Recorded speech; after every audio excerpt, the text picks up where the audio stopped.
Microsoft воведува нова безбедносна мерка за спречување на нелегалната активација на Windows. Компанијата ќе користи TRM чипови за проверка на автентичноста на KMS серверите, кои се користат за масовна активација во големите организации. Новата технологија ќе проверува дали серверот е легитимен пред да дозволи активација, со што ќе се отежни користењето на лажни KMS сервери и пиратски алатки. Системот за подготовка започнува во август 2026 година со Windows Server 2025, а во следната верзија оваа заштита ќе стане задолжителен услов.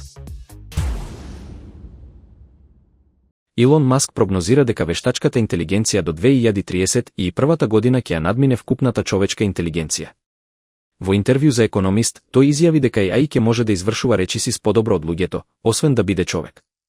Иако дел од технолошките лидери делат слични очекувања, други експерти сметаат дека таков развој е поверојатен подоцна.